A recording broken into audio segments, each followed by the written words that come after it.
Hello and welcome to the latest edition of the AIIM Growth Partners podcast. Today, I'm thrilled to be joined by Tariq Kamal, the founder of TechZig Solutions, the technical services company. Tariq, welcome to the show. Thank you, David, for having me here on the show. My My pleasure. pleasure. And let's start, as always, with a bit of an introduction to yourself, Tariq. I know you're actually a serial entrepreneur and founder. Let's talk about your background and your journey so far. Bring us up to the present, if that's okay. Surely. So let's start with a little bit of background with respect to education. So I have a double master's, one in mathematics and other one is in operations research. And then I did completed my total quality management. And then I joined a company in Delhi, the capital of India. It was a tech company. Apart from tech, they were also a lot into gaming with respect to casino gaming as such. And I think it was one of the first companies to be involved in casino gaming as such in India. So I started my journey from there, learned a lot over there, went over to Stoprat Technologies, again, a gaming company, then to Samsung. And after Samsung, then I started my own company, TechZig Solutions, back in 2016.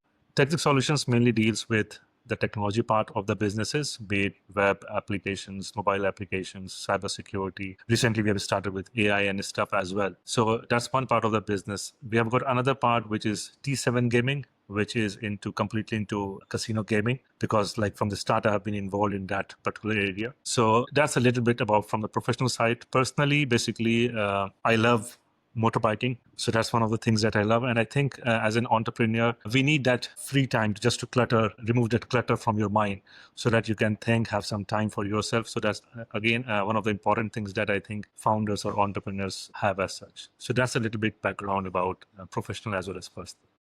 Thank you. And I love that weaving that importance of the downtime. It's something I can be quite guilty of. I mean, I love running or, gymming and training and stuff like that. And sometimes it feels like a bit of a guilty pleasure and something that, unless the business is absolutely soaring, it's something that we can't carve out time of the day or shouldn't be carving out time. But as you mentioned there, it's so important to find that time. And sure enough, those days I train, the days I run and, feed the soul, nourish the soul, like I'm so much more productive and on the ball when it comes to work. So I'm glad we touched on that. And I'm interested in understanding a bit more about your business because obviously you've been running for a number of years now. So I would say when we started off, the more focus of the customers were mainly on the product or functionalities part of it. But over a period of time, I think cybersecurity played an important role wherein, with respect to security, a lot of people got an understanding about how security impacts their businesses, especially the e-com business and wherever there is money transactions going on. So a lot of people were involved into looking into those aspects of the business as well. It picked up.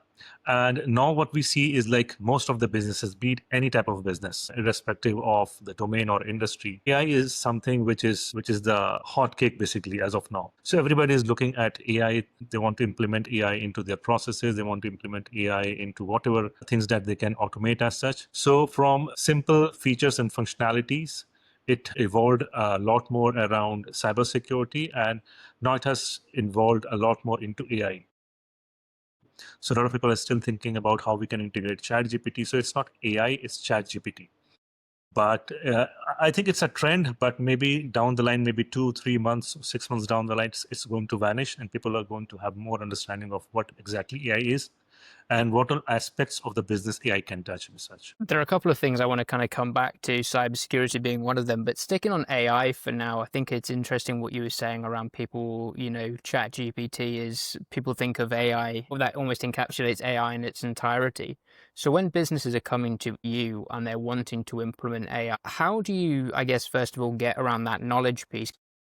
Right. So a lot of time, like I mentioned, when people come in, they want AI to be integrated, but exactly how or what aspect of the business is going to impact, that's something a lot of people are not aware of. So it's kind of like when we are initially discussing with people like about the business and everything, the first aspect is to understand the business.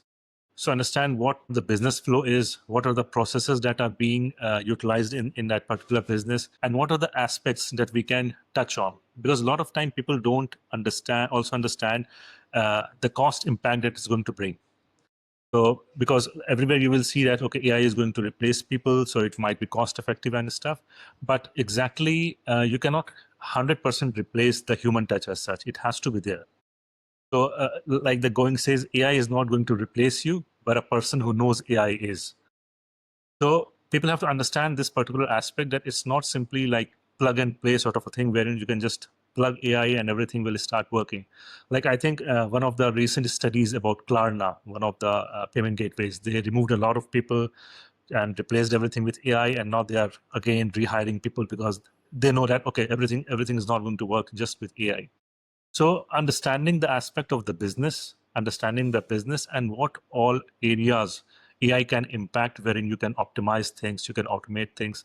That is a conversation that goes on with most of the businesses when we are into this, you can say, exploratory phase with the businesses for new projects. I think it's so interesting when we look at AI and, speak to yourself and speak to a lot of leaders out there. And it seems like we're kind of in this hype cycle or phase at the moment where it's almost like AI is like bumper stickers, these unnecessary features or things you add to the car. Don't make it go faster. Don't really add to the performance. They're just nice features to have. Whereas really businesses, if you strip it back, the fundamentals of business haven't changed. How is this going to help me ship faster? How is it going to help me reach more customers? What bottleneck in the business, whether it's operational sales or whatever else, what's it going to actually help me solve? It seems like a lot of people at the moment are getting distracted by all these AI tools and the capabilities out there. But actually, these might not be moving the business forward. Quite a lot of people I speak to, it's, they'll plug in a tool or their customers will plug in a tool that will streamline or boost efficiency in one area, but create a bottleneck elsewhere. Misunderstandings you encounter when you're working with customers around the kind of capabilities of AI and what it can do. I think one of the major things is with respect to automation and basically speed, wherein people are looking at like the entire thing which is being done manually, it can be replaced completely with AI, and the reduction in cost as such, like impact on the business with respect to timelines as well as cost. These two things are what people are looking at. But again, like I said, it has to be looked holistically, wherein what all aspects it can impact. It cannot impact each and everything for the business. Again, is something I think it's a misinformation sort of a thing wherein people are because you will see a lot of posts on LinkedIn or Instagram or stuff wherein people are showcasing AI as something which can replace, automate each and everything. But again, even if you look at from the coding perspective, like if we are developing something, there are AI agents that we are also utilizing, but it cannot replace completely the developer as such. We are using like AI agents with respect to maybe getting help with maybe reviewing the code at times, maybe writing a piece of the functionality as such. But if you think that we can replace AI and we can just put in prompt and get a complete application created within a day, that's something that's as of now, it's not going to happen as such. So that is something that people need to understand. It automates, it helps, it can act as your, you can say, as a partner, someone who can hold your hand and work along with you, but it's not something that's going to replace each and everything. What do you think is the most impactful? And I don't know if this is a sort of the $1 million question, but where are you finding with the businesses you're working are the highest leverage activities you can derive real value for businesses? So I think there are two parts, two or three areas where we see a lot of impact with respect to AI. One for sure is the content part. So a lot of content can be generated if you're using the right prompts and everything. A lot of content can be generated. Second part is with respect to creating MVPs.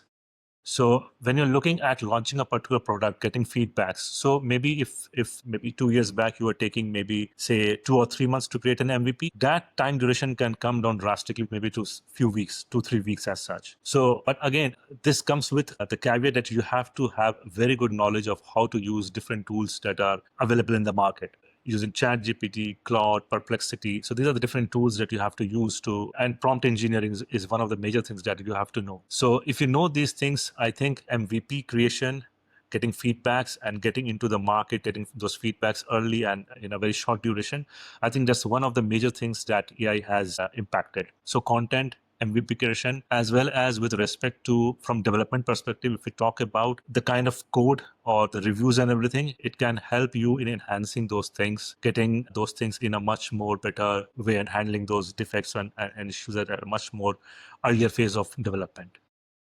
So these three things I think are the ones that AI has impacted a lot as of now. And what are the benefits that you find of working with your customers being able to reduce that time to MVP? What's the, I guess, Yeah, so I will give an example with respect to the benefit that we had and the customer had. We had this product that the customer had an idea about having a marketplace for renting out motorbikes as such. So it's a UAE based customer who is working for the Indian market. Now, while we were discussing this thing, and even the project had not started as such from our end, we were still in the discussion phase, exploring everything. We utilized AI in creating sort of a pre-MVP sort of a thing.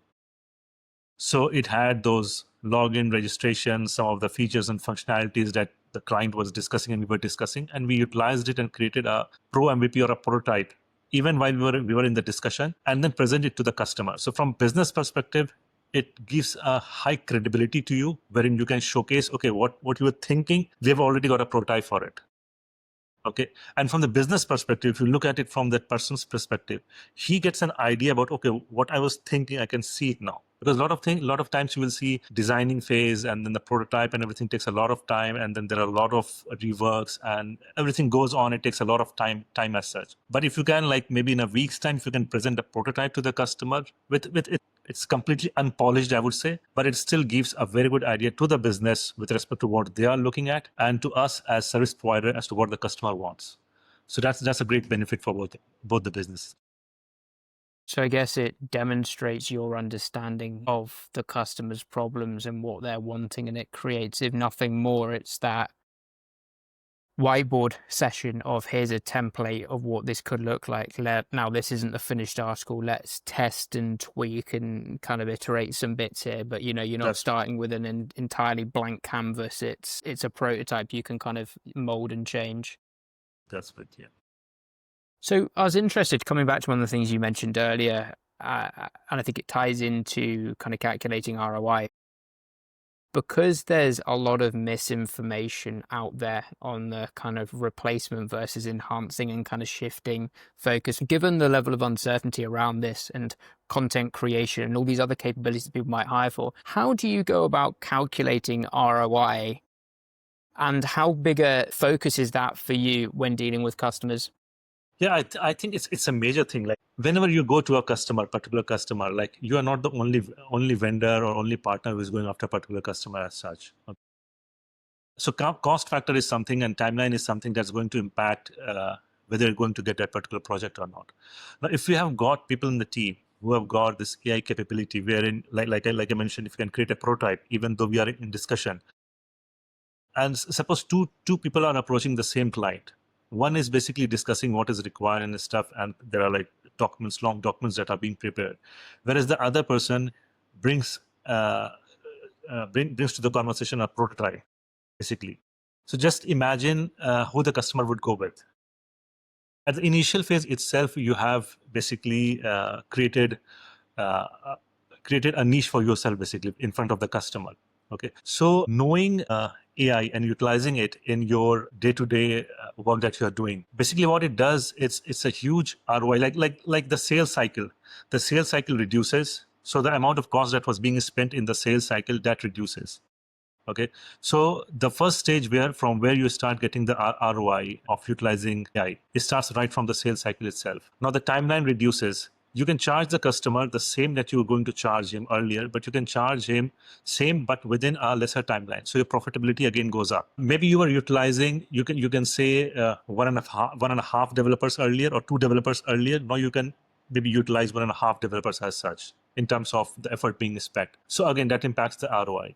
So utilization of AI into activities as with respect to development or providing service, the ROI increases a lot, as such profitability increases a lot. And then if you move this particular thing even to the customer side, if you're automating things like maybe content creation, if it's suppose a company who is writing maybe a lot of content as such, they've got maybe two content writers. If you can replace those two content writers with maybe a solution where they get maybe a new content every day based on certain keywords or whatever their niche is, so that reduces their cost as well. So again, the ROI with respect to what they're spending on AI automation tools versus what they would have spent on maybe two or three content writers, maybe a designer, maybe someone who is going to handle your social media accounts and everything. So all this can be automated. You put in particular keywords, it creates content for maybe LinkedIn, Facebook, Instagram, it posts it onto the social platform. So the entire process gets automated as such. So again, a huge saving and with respect to the customer for whom you have worked as such. Because I think it's such an interesting one that all businesses or most businesses want to embark on this AI transformational journey. Some want to dip their toe in, some want a full transformation project. But, it always seems so important to tie it back to ROI. And one of the things from my experience that I find like quite difficult sometimes is when it's a case of, don't worry, we're not trying to replace all of your staff. But at the same time, the ROI calculation is a bit of a case of like, actually, you're spending X amount on these employees. We can automate a lot of that. And it's like, we're trying not to say we're trying to, automate a lot and replace your workforce. But equally, somewhere in the equation, we need to account for our costs and the costs we're saving. And okay, well, if we're not getting rid of the people, where does that money go? We're still spending that. And it's like, so am I allowing you to ship quicker, sell more, bring in more clients? What is it? Because ultimately, I don't want to be that kind of person that's displacing everyone's job. But equally, you need to make the ROI calculation compelling enough that businesses are going to, obviously want to invest in you. So I find that's an interesting one that I'm finding. But how do you go about, how's the best way to kind of go about it? And it's different for different businesses. I guess their outcomes are a bit different, but that's a tough one I find to navigate. I think what you mentioned is right with respect to like, it's not only about replacing, but the amount of job that you can do. Like maybe a single person who was doing maybe X amount of work, now you can do X plus Y amount of work with automation and everything. So again, I said like, you cannot like, even if you're creating content, you need a person who is intelligent enough to basically put in what prompts has to go. What are the keywords that have to go? So you cannot replace that particular person altogether. But yeah, maybe he was taking a complete day to write a content. Now he can maybe write 3 contents in a single day using AI. So that's where like, plus maybe the shipment, like you mentioned, like something that you're going to develop and ship maybe in a week's time with a single resource. Now you can ship it in maybe 3 days instead of 6 days. You can ship it in 3 days. So that's where I think that impacts the ROI as such. Another thing we have not kind of touched on, but I think is interesting to bring up is you're currently operating across multiple different countries and different continents even. What are from a macro perspective, what are the trends you're seeing and what are the industries that you're finding are kind of most, ready or conversely reluctant to adopt AI? I won't say I'm not saying reluctance as such, but yeah, it depends on business to business. Like if you look at I think mid and larger size businesses, they are adopting to AI much more faster as compared to the smaller size businesses. Even a lot of colleagues of mine who are working in different companies, they have got these mandates wherein the percentage of code as such has to be like this much percentage of code has to be from Copilot as such. So those are like bigger companies who can afford a lot of things with respect to like investing a lot of money into AI and stuff. So I wouldn't say it's reluctance, but it's with respect to again knowledge as well as the amount of investment that you have as a company to implement. So if you look at healthcare, even agriculture, retail, e-commerce, edtech, everywhere like AI has started to be implemented. But again, it depends a lot about the size of the company, the amount of investment that you can make. So that's one thing that has to be seen as such. And I would say a very funny thing. Like in India, we have got a lot of people who have got a great knowledge about AI and stuff as such. But most of those knowledge is being implemented for companies in US or Europe or another region. So a lot of companies in India, even though we have got a huge knowledge base with respect to people and stuff with respect to AI implementation in India as such is much at a lower rate as compared to other countries. And again, the reason is again the same. Like it's with respect to the investment and how much you want to spend in implementing AI. Are we at a point now where actually, you don't have to be a Google, a Netflix, a whatever massive enterprise out there to invest in AI? Because from what, I'm seeing out there, and maybe it's fake news, I don't know, but it seems like it's cheaper and cheaper for businesses to get started on their AI transformation. What are you finding? I think that's right. I think that's absolutely right. But again, I would say the knowledge gap is there. So whenever a new technology or anything comes, it's mainly about the knowledge. So the companies or people who are basically have looked into AI in much more depth with respect to being it cost or like how it's going to impact things, they are more prone to accepting it as such as compared to people who haven't dived into it. So no doubt with coming off like earlier it was ChatGPT, then DeepSeek came, and then there are other tools as well. And if you compare the cost with respect to what, like again, with respect to the ROI part of it, the cost of developing or working something or implementing something with use of AI as compared to a human resource is much more cheaper as such and much more faster. But again, it's a gap of knowledge with respect to do you want to do it manually or do you want to do it via AI. And it depends on mindset as well. Like I mentioned, in India we have got a huge resource database as such. We have got a huge number of people. So instead of automating everything, is it much more cheaper to get people to get that work done, or does it become cheaper with respect to implementing automation? So it's the mindset and the knowledge that's there. But for sure, the costing has come down a lot with respect to. It's interesting. When I set up the business, I know I had a lot of like kind of mentors or people I spoke to like yourself, and they were saying you can be cheap, you can be fast, or you can be high quality. You can be two of the three, but you certainly can't be all three.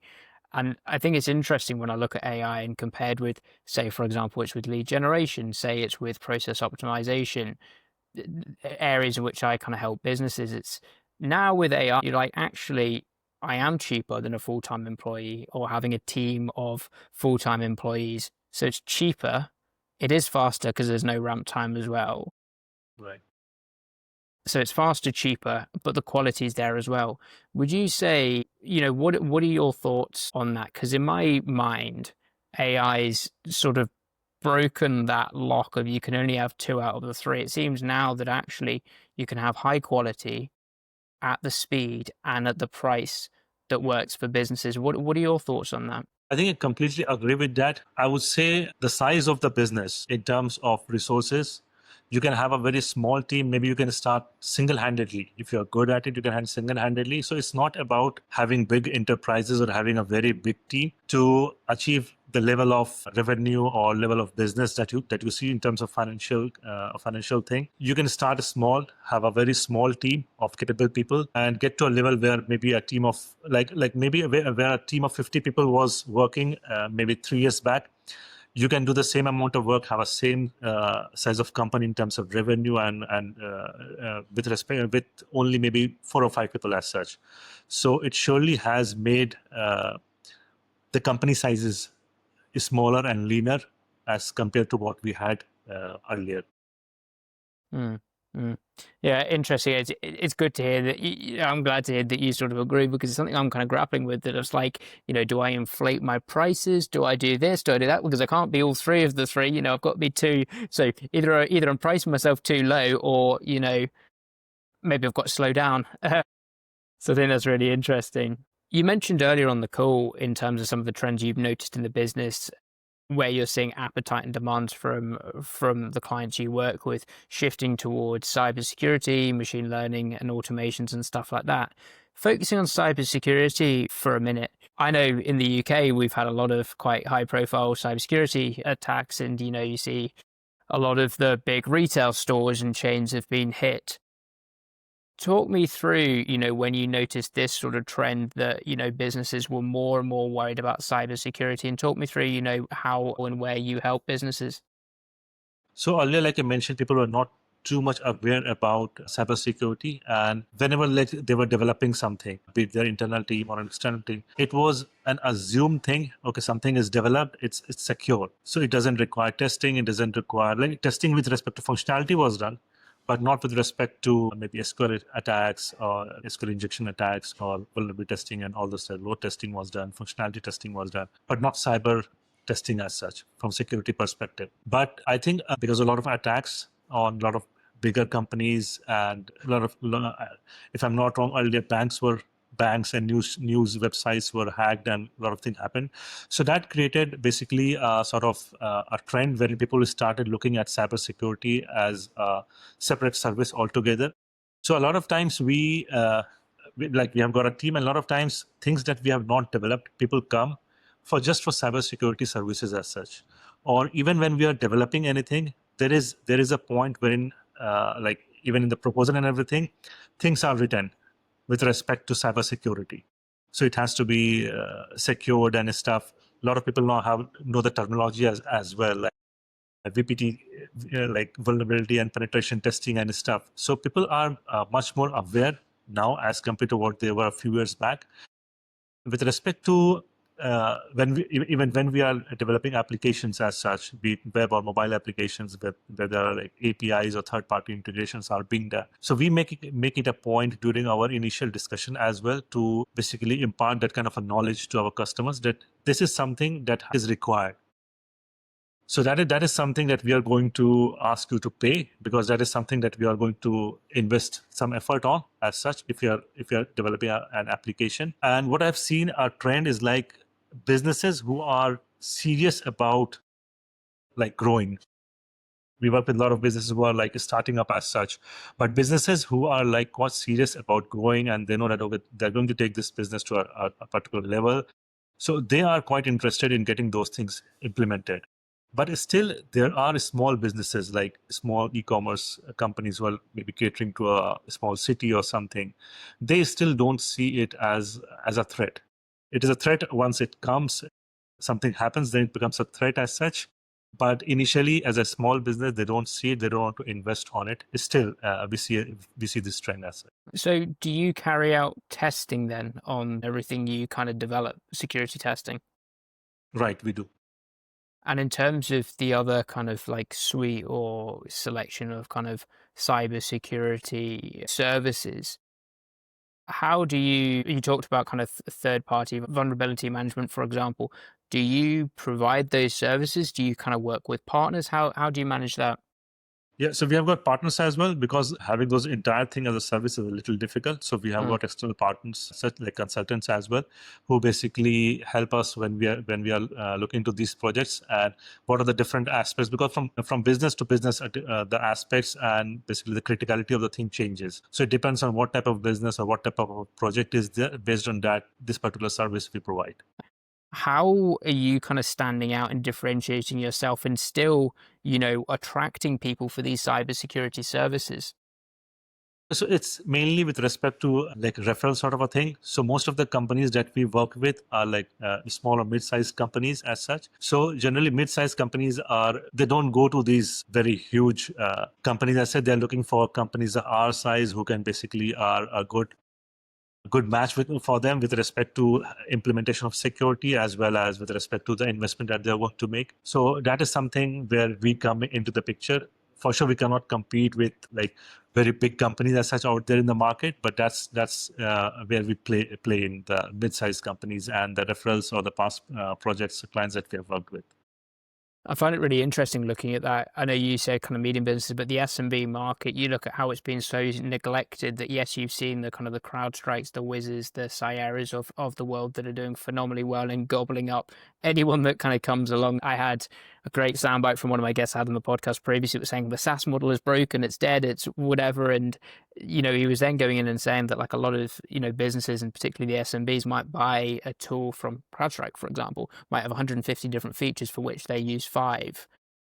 And the cost benefit, doesn't add up for these SMBs.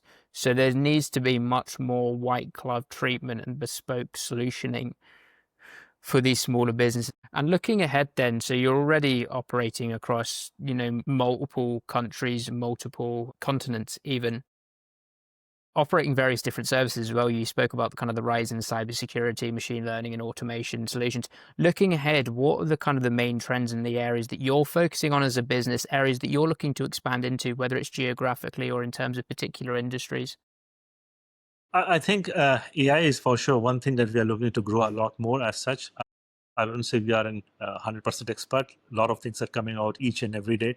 So as a company, as a team, we have to keep on learning and adding everything to our arsenal as such.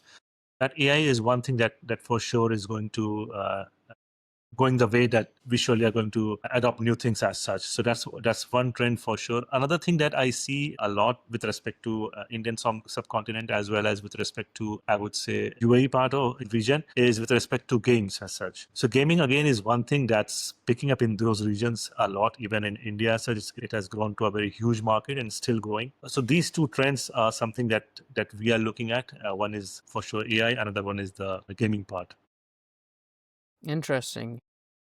Do you kind of expect or anticipate that with all these kind of trends and this drive towards kind of AI and automation and some of the difficulty and the challenges in some more regulated environments, is this going to create kind of more pockets of opportunity? Yeah, I think it will, because I think just a few days back I was reading about this. Like, I think Disney, they had filed a lawsuit against, I think, Midjourney for the Shrek image, the Shrek cartoon. So they have filed a lawsuit against it. So I think this is something, with passing time with respect to content or code or anything of that sort, this is something that is going to be regulated a lot. So as of now, we are using it like freely. Anybody is doing anything with respect to AI. But I think over a period of time, things are going to get regulated. Again, the copyright part of it, apart from what we are looking at copyright as of now, this will change a lot with respect to when AI is being utilized in different domains as such. So for sure, in the regulated markets, this is something that's going to come up. Well, I would say three sectors: finance, education, and healthcare. These are three sectors which I think they're never going to go down as such. There would always be an increment in these three sectors, be it with respect to technology, be it with respect to the number of people who are going to get involved, the type of businesses and everything. It's always going to grow as such. So healthcare, finance, and education, I think these are three sectors that, as a business as such, is always something that we are looking at. A lot of things that we were just imagining that can it be done or can it not be done, and it for sure is going to grow a lot with respect to the implementation of AI. And what do you think are the main kind of concerns? We've obviously talked about, we've been on one side of the fence for this sort of conversation. We're incredibly bullish on AI. We did speak at one point, though, about the importance of maintaining that human in the loop when it comes to coding. For example, we can't, surrender complete control to sort of AI and have no one sense checking or fact checking the outputs. What do you think are some of the biggest kind of concerns when implementing sort of AI? So I think one of the things that a lot of people who are using AI tend to forget is a lot of things that they are writing. Like if it's not a blog sort of a thing, a lot of things, a lot of course, a lot of information that you're putting on these AI tools as such, they are open. So a lot of codes that you are putting in, a lot of things that you're asking stuff or putting in, a lot of things which might be confidential for your organization, but just because you're using AI and you think everything is hidden and stuff, it's not hidden. So that is something, data privacy and confidentiality of what you're doing. I think that is something that companies have to take care of with respect to their employees, because maybe a set of employees, they know, okay, this is how it has to be done, but there are a lot of people in the organization who might not be knowing and doing these things unknowingly as such. So that understanding, that training has to be imparted to, I think, everyone in the organization, at how to use your data, how to not put on confidential things onto AI and stuff. Right. Talk to me and talk to the listeners about, you've navigated various sort of changes in the tech space. There are always ebbs and flows, different themes and trends that you're kind of exploring. And I think from the geographies you operate, there's going to be ebbs and flows there. What are some of the greatest lessons you've learned as an entrepreneur in kind of building and growing these businesses? I think I would say, like, there are two things that every business as such has to take care of. One is with respect to having a good team. So having a good team is very important. Like, your business is as good as the team that you have, basically. Okay. And another thing is with respect to team, we should always look at a team which is better than you as such. Okay. If I know, say again, if I know X, and if I hire people who are like X minus one, so and it's never going to grow as such. You always have to hire people who are like X plus Y, X plus Z. So that's one thing that you have to take care of in building a team. That's one thing. Another part is with respect to building relationships with your clients, people in the industry. Like, even if you should not look at it from a short-term perspective, that okay, if we are meeting somebody, we are going to get projects from that particular person. You have to build relationships with people and with your clients. With your clients, you have to build long-term relationships. You have to act as as a tech company, I would say, you have to act as their tech partners, not as their tech vendors as such. So that's an important thing that we learn. initially it was for sure. When we started, we also were looking at projects like, okay, let's get projects. But over a period of time, we understood like you get a project, you finish it, and you say goodbye to your customer. That's not something that's going to work in the long term. So if you've got a customer, you have to build relationships so that they are there. You get referrals from them, you get good word of mouth from them. So that's something that's required as such from your customers as such. So building a relationship, having a good team, I think these are the two things that's required. Another thing which plays an important role for the business to grow is to identify your niche. So as a business, maybe initially you cannot, a lot of business identify their niche initially, but a lot of businesses, they take some time to identify what's their niche as such, and they build capabilities, and then they can identify and work on a particular niche as such. So I think these three things, team, building relationship, and having a niche for your businesses. I think these three things are something that we learned over a period of time of running different businesses. I love that. And I'm interested, your team's in India, a lot of your clients aren't in India. So how do you go about building those trusting, long-standing relationships that you say are so important? So basically, it's with respect to the utilization of social media is one thing. Our past customer testimonials is another thing. And the third is attending conferences. So there are a lot of conferences that we go to. So these are the three things wherein we connect with people, we try to build relationship with them, we showcase our past work. So initially, like when you start initially, it's very difficult because you don't have any past work, you don't have anything to showcase as such. But over a period of time, if you're doing good work, you get those references, you get those testimonials and stuff that you can utilize to showcase like what you are as a business to your new customers or new people. I think that's interesting and also insightful for me because, it's so easy to think a lot of my kind of clients and businesses I'm speaking to are in the UAE and are in America as well. And it would be sort of fantastic if I could sort of fly out, maybe have a private jet at my disposal one day, maybe. We're going out and seeing people. I know there's nothing that, can replace seeing the white of somebody's eyes, seeing them face to face, sharing a drink, sharing a coffee, going for a walk, whatever it is. But we can't always do that. And I think in That's the age and the world in which remote working is so common, often as well, actually trying to motivate people to meet up face to face. I think they get joy out of it, but it's not always possible. So it's interesting to hear how you've developed and you've prioritized that relationship building piece whilst having a team that isn't necessarily in the same country as your clients. And even with the conference and everything, it's like a huge investment as such. Conferences, traveling, conferences tickets, they don't come cheap as such. So it's a huge investment with respect to just building relationships. So you have to have different channels as such to approach new people. And I think LinkedIn is one of the major platforms that I think most of the people are using as such to basically connect to people. Apart from conferences, there have to be other channels that you need to utilize. And I was going to ask that actually. So in terms of the channels, because you are using a kind of multi-channel approach, LinkedIn's always been the kind of gold standard for like business networking and, reaching out to professional people. Are you still finding that LinkedIn is the best channel for engaging and reaching out to these people and building relationships? So there are two parts to LinkedIn, how we used it initially and how we use it now. So initially it was using LinkedIn for sales basically. So you connect with a person, send him a sales message.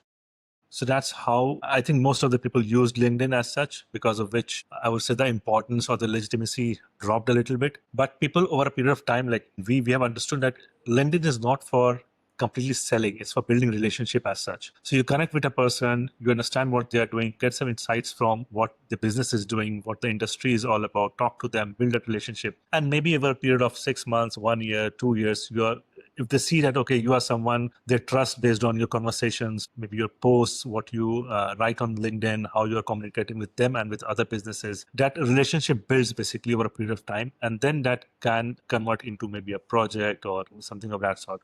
But it has to be utilized in a way wherein you're utilizing it for building a relationship, not just for going and pitching for a project or a product as such.